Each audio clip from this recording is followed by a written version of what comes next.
दोस्तों, इस समय की सबसे बड़ी खबर आ रही है बांग्लादेश से। बांग्लादेश की राजधानी ढाका में स्थित भारतीय दूतावास के बाहर एक हिंसक प्रदर्शन जारी है और इस प्रदर्शन को लीड करने वाला संगठन जुलाई ओक्या है। और जुलाई ओक्या का साधारण मतलब हुआ जुलाई एकता या जुलाई यूनिटी, अगर हिंदी या इंग्लिश में हम इसको ट्रांसलेट करें तो। और इस संगठन का नाम जुलाई यूनिटी इसलिए रखा गया है क्योंकि शेख हसीना के खिलाफ जो छात्रों के प्रदर्शन शुरू हुए थे, जिसके अंत में शेख हसीना को देश छोड़ के भागना पड़ा था और अब वो अपनी सत्ता गंवा बैठी थी, उनका तख्ता पलट हो गया था, वो जुलाई के महीने में ही शुरू हुआ था। तो उसी को याद में रखते हुए इस संगठन को नाम दिया गया है जुलाई ओक्या। और बुनियादी तौर पे इस संगठन को में जो लोग शामिल हैं वो भी वही लोग हैं जो अभी नवेली पार्टी जो बनी है, एनसीपी या नेशनल सिटीजन पार्टी, जो बांग्लादेश में अभी नई बनी है। उसके अलावा जमात इस्लामी बांग्लादेश के लोग जो हैं उस प्रदर्शन में शामिल हैं, जो भारतीय दूतावास के सामने प्रदर्शन कर रहे हैं।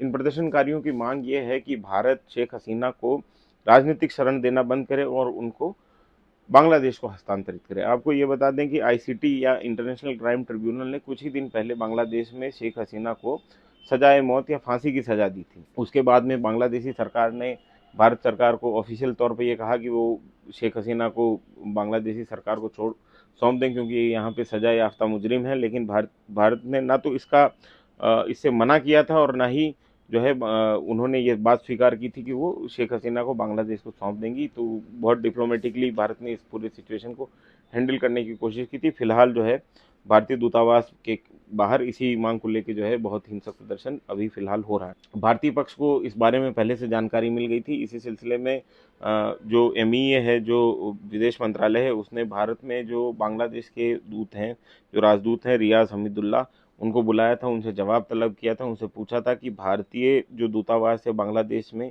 उसके ऊपर जो आसन्न संकट है उसको लेके भारतीय पक्ष को संतुष्ट किया जाए कि हमारे ऊपर, हमारे जो लोग हैं उनके ऊपर कोई खतरा नहीं होगा, हमारे दूतावास के ऊपर कोई खतरा नहीं होगा। और दूसरी जो बात विदेश मंत्रालय की तरफ से उठाई गई थी, वो हसन अब्दुल्ला नाम के एक नेशनल सिटीजन पार्टी के लीडर हैं, उनके खिलाफ उठाई गई थी। उन्होंने अभी हाल ही में बयान दिया था और कहा था कि अगर वो भारत अपनी हरकतों से बांग्लादेश में बाज नहीं आता, हस्तक्षेप से बाज नहीं आता है, तो सेवन सिस्टर स्टेट्स को भारत से तोड़ के अलग कर देंगे। और इस किस्म के बयान जो हैं देना, ये भारत के लिए कतई गंवारा नहीं हो सकता है कि कोई भी नेता जो है भारतीय संप्रभुता के खिलाफ, भारत भारत की जो अखंडता है उसके खिलाफ बांग्लादेश में बैठ के इस तरीके की भाषणबाजी करें। उम्मीद ये जताई जा रही है कि फरवरी में बांग्लादेश में नए सिरे से चुनाव होंगे और नई सरकार बनेगी। तो चुनाव से पहले का ये माहौल है और उसमें भारत विरोधी भावनाओं को भड़काने के लिए इस प्रदर्शन को अंजाम दिया गया है। ये अभी मोटी मोटी समझदारी हमारी ये बनती है।